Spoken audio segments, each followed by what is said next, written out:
esta edición de Paraguay Productivo por la tele vamos al ámbito ganadero.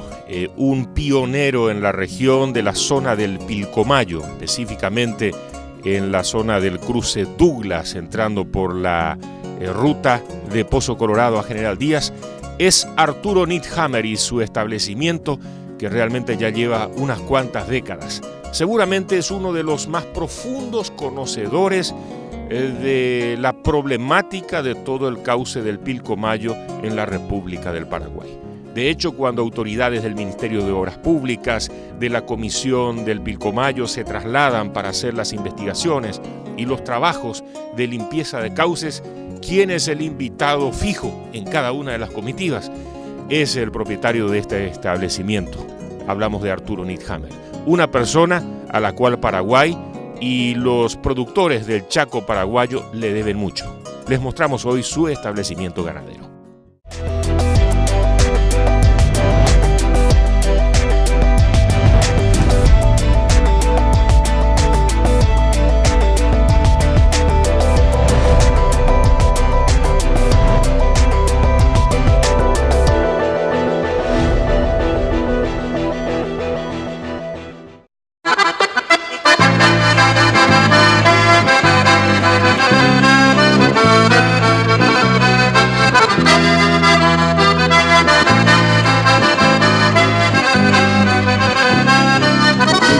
Nació en Namibia. En esa recesión perdieron toda su fortuna que tenían allá y como ellos estaban en una estancia en Namibia que se llamaba Okapaue la estancia, volvieron en Alemania y no se hallaron y inicialmente quisieron venir al Uruguay y alguien en el barco le convenció a venir al Paraguay. En el año 30 vinieron al Paraguay con sus padres. Llegaron a Areguá y de Areguá ellos se fueron a Horqueta en un lugar de Capitán Sosa. Mi papá tuvo problemas con su padre y a raíz de esa pelea que tuvo con su padre se escapó y vino al Chaco. Y vino de Chaco y cruzó y llegó a una estancia que era Yacymatazla, que era la familia Bischoff. Y justo ese señor Bischoff alquilaba o vivía con mis abuelos en Areguá. Y de ahí él comenzó, de comisario, de contratista. Y de ahí surgió la idea en los años 50. Se le ofreció a los ganaderos propiedades aquí en esta zona. Vinieron dos belgas que hicieron los lotes que eran de 20 leguas de largo por 1 legua de ancho. Y es increíble la precisión de esa gente porque se guiaban con la estrella y hasta hoy en día nosotros no tenemos problemas de tierra fiscal, de los excedentes. Realmente a mí me impresiona la exactitud de estos lotes.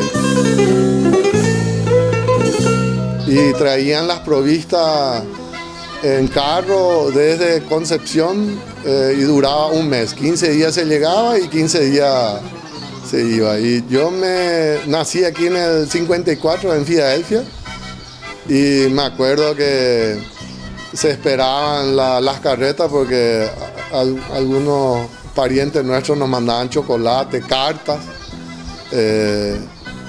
con esos carros, ¿verdad? Y ahí se comenzó a poblar y se comenzó a traer animales y se loteó esto, cada uno compró un pedazo y realmente así se inicia aquí la ganadería. Yo me considero también, nosotros queremos el campo natural y no queremos el monte. Y realmente los menonitas desarrollaron el monte y evidentemente hoy en día nosotros estamos en una encrucijada por el hecho de que estos campos naturales se fueron degradando, uno por la sobrecarga, uno por la falta de fuego y el otro la no venida del Pilcomayo. Entonces hoy en día tenemos que cambiar nuestra forma de producir y cuesta porque tenés que ser muy flexible, no es como en el Chaco Central que vos tenés el Gatton Panic, aquí es una mezcla, es un lugar, tenés que ser muy flexible, porque ahí te viene el agua, te viene la seca. Los ingleses traían Hereford de la Argentina, del Uruguay, traían el Devon, el Shorton, y se criaba con el criollo que estaba aquí. Y de ahí en los años 92, 94, el Ministerio de Agricultura hizo un programa de recuperar la raza pampa chaqueño y los criollos del Pilcomayo. Y entramos en ese programa y hoy en día mi hermano y un grupo de ganaderos hacia Pozo Colorado hacen, vamos a decir, ya los registros, un poco más, con más tecnología, la raza pampa chaqueña. Nosotros nos enfocamos en el manejo del campo nativo, ¿verdad? Tratar de manejar el pasto nativo, ¿verdad? Y se introdujo en los años 70 el Buffel y el Gatton y el Estrella, y fracasamos un poquitito porque se implantó en los lugares equivocados. Y todavía no tenemos una especie en particular que podamos implementar y usarla en todo el campo, sino que es un lugar complicado porque hay mucha variación en todo el campo, y entonces uno tiene que poder mezclar las especies, las distintas especies, para poder lograr una implantación correcta en los distintos lugares del campo. Más otra vez con las inundaciones que de repente vienen y las sequías de por sí. Yéndome al Beni en Bolivia, vi yo un pasto de inundación, y que era en aquella época el pasto tangola. Y se trajo la semilla a través del INTAS con el doctor Glatzle. Se introdujo el pasto tangola y el pasto alemán. Y el pasto alemán es un pasto que viene de África y que tiene la ventaja que crece con el agua. Así, hasta 2 metros de altura del agua él también crece, y tiene la particularidad que en la seca él se vuelve rastrero. Yo me equivoqué, el único lugar donde a mí no me anduvo tan bien el tangola fue aquí, pero el motivo fue que yo planté en el mejor lugar del pasto nativo, y el pasto nativo le gana al tangola. Evidentemente en los lugares marginales funciona muy bien el tangola donde hay humedad. El tema es que nosotros no conocemos muy a fondo nuestros pastos nativos, no hay muchos datos, y entonces el día que nosotros tomemos más datos sobre nuestros pastos nativos, a lo mejor vamos a tener buen éxito manejándolos bien a ellos.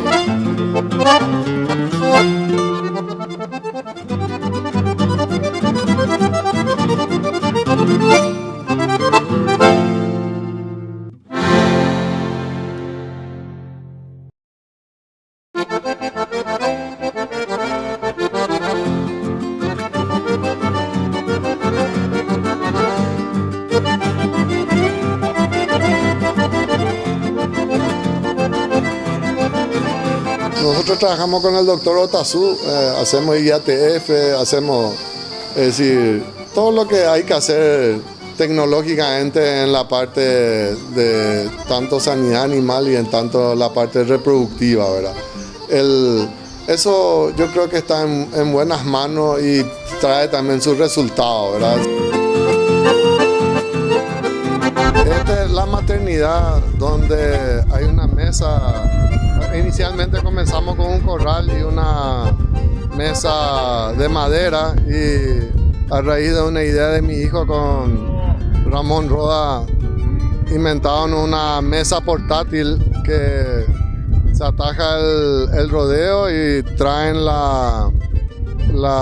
el ternero y se señala la señal del ternero, se tatúa.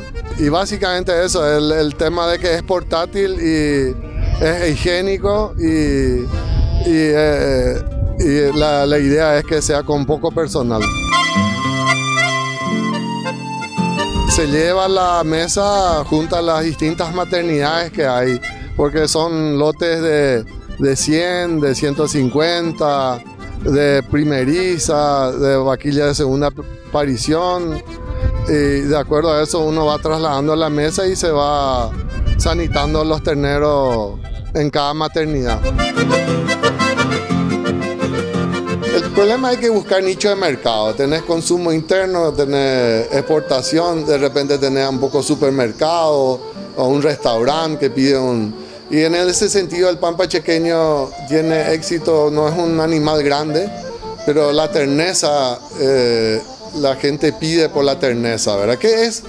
Básicamente el pampa chaqueño es un criollo absorbido por el Hereford.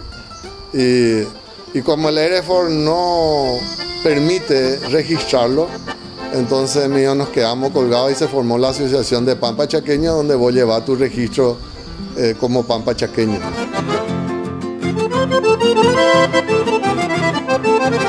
Yo parto de la base de que el Chaco sin agua vamos mal.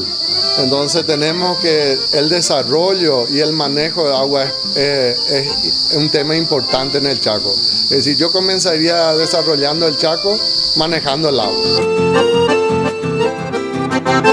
Nos tenemos que adaptar, por eso hablo de flexibilidad, ¿verdad?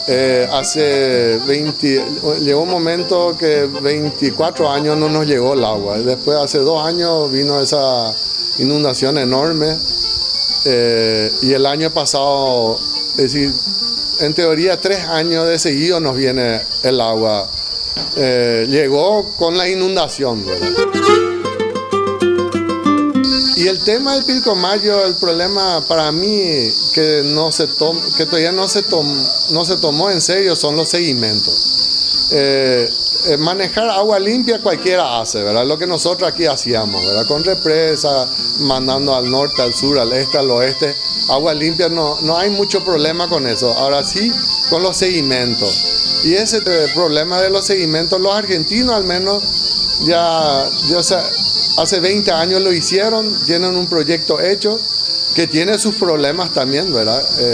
El Chaco se formó con los sedimentos del Pilcomayo, de los Andes, ¿verdad? Entonces no lo vamos a evitar los sedimentos. Y trae daño, pero la fertilidad del Chaco es gracias a los sedimentos que vinieron de los Andes. En el 82-83, mi padre comenzó a construir represas y en esa época el ministro Bertoni y la gente de Agricultura recomendaron el uso del manejo de las aguas del Monte Lindo y el Bañado. Inclusive vinieron venezolanos que hablaban de los módulos ganaderos. En aquella época ellos hablaban de módulos ganaderos de 5.000 hectáreas, de 3.000 hectáreas, lo que mucho hicimos. Estamos hablando de muros de 20 kilómetros, de 2 metros, de 3 metros de altura, que tenían que tener compuertas para regular el agua.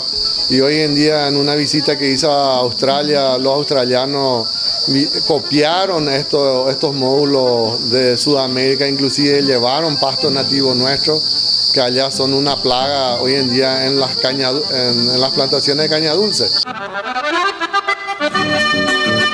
Y es difícil pelear con la naturaleza. Ese es el Pilcomayo, ¿verdad? Y como humanos queremos controlarlo. Y él hace lo que quiere. Lo único que nosotros podemos hacer con el Pilcomayo es guiarle a lo mejor. Es decir, bueno, un poco más al norte, un poco más al este. Y evidentemente esos técnicos rusos que vinieron, ellos insistieron que no se deje el proyecto Pantalón, que hay que seguir con las canalizaciones, que cuando vienen picos que vienen cada 30 años de grandes crecidas, que nosotros tengamos lugares para escape de agua. Y el Monte Lindo para mí es la continuación de la Cañada Madrid. que se tranca en la zona General Díaz y es el que desagua, ¿verdad? Y este año, los últimos años conseguimos que el Montelindo corra, se consiguió que el Riacho Negro corra, un poco corrió el GE, y se está tratando de hacer correr el Confuso, que como el nombre lo dice, es difícil que corra, ¿verdad? Por lo confuso que es. Y tenemos el Río Verde, que yo siempre me opongo porque es el lugar más bajo en el Chaco y yo temo de que desviemos el río por el Río Verde y ahí hay poblaciones. El problema es que yo siempre insisto que el agua vaya en los lugares históricos, que es el Estero Patiño y también la Chaqueña, que hoy en día es el Estero Patiño, ¿verdad? Donde la gente se acostumbró y sabe cómo manejarse con las crecidas. Si vos le mandás a un menonita, a un tambero, 1 metro, 2 metros de agua, él no va a saber qué hacer con el agua. Y el problema mayor en la zona nuestra es que todos son tierras privadas. En la Argentina son fiscales. Y entonces vos estás haciendo daño a alguien, vos le estás perjudicando. Si viene poca agua, todos estamos felices, porque a todos le tocó el agua. Pero si viene una riada grande, le perjudicamos a alguien y entonces es un problema. Y no es fácil de resolver, porque hay gente que van a tener daños, ¿verdad? ¿Y qué le decís a esa gente que tuvo daño? Vuelven los de antes, los gansos canadienses, los bragados, un poco hay, los flamengos, pero en pocas cantidades. No. Y también aparece el carpincho otra vez. El yacaré siempre está. Él no desaparece, él sabe andar con poca agua y con mucha agua. Y los pescados también, ya el carimbatá ya aparece en los pozones aquí, el moncholo, ¿verdad? La piraña. Con estos 3 años que vino la riada otra vez, cambió otra vez, pero va a llevar su tiempo. Estos 25 años que el agua no vino al Estero Patiño, hace las 4 años, 5 años que sobrevolamos, yo todavía vi ciervos, que hoy en día yo ya no veo más. Si el helicóptero tiene la ventaja que hace tanto ruido que se mueve la vida silvestre y uno observa, ¿verdad? Los pájaros dejaron de venir y el pájaro es el primer signo de que la ecología anda bien, porque no tiene frontera el pájaro. Para los pobladores y para los productores en esta zona nos llevó también 25 años tratar de cambiar nuestro chip, porque yo me crié en el agua, ¿verdad? Y hace 25 años que no veo el agua y tengo problemas de aceptar cambios, ¿verdad? Porque algo tenemos. Nosotros nos acordamos de antes, ¿verdad? Y eso no existe más. Entonces nos tenemos que adaptar a los nuevos cambios. La ecología, la naturaleza nos está forzando. Y siempre un vecino mío me dijo que tanto el viñal y todas las malezas que nosotros le vemos malezas, ellos están en su casa. Nosotros somos los extranjeros aquí.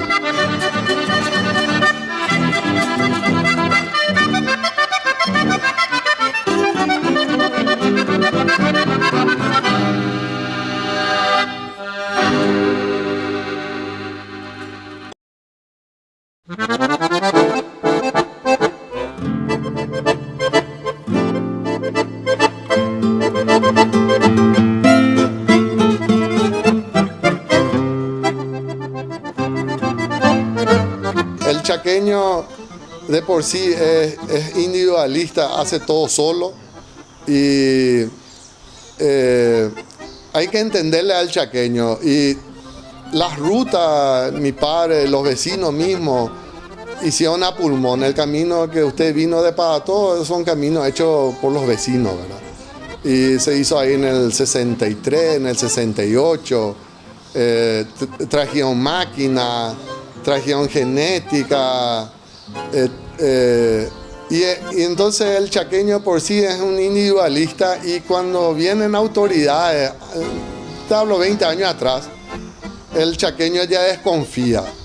¿verdad? Entonces, por el hecho de que aparte de tener que darle el asado, algo te va a pedir. Pero son gente muy trabajadora y muy solidarios, muy solidarios. Para nosotros la Ruta General Díaz es una frontera prácticamente. Los que estamos para abajo es muy cambiable, cambia en pocos metros, uno ya ve una diferencia de suelo. Entonces uno tiene que poder manejar las distintas alternativas y poder conocer los mejores lugares del campo para poder hacer rendir esa inversión. Realmente no es un lugar que uno debería tener miedo, sino que respetar. Principalmente respetar el Chaco porque es un lugar muy cambiante y con la poca experiencia que tengo ya me di cuenta de eso, ¿verdad? Y es importante conocer y escucharle a las demás personas que ya están mucho más tiempo que nosotros acá y poder aprender de ellos, no venir a querer aprender solos.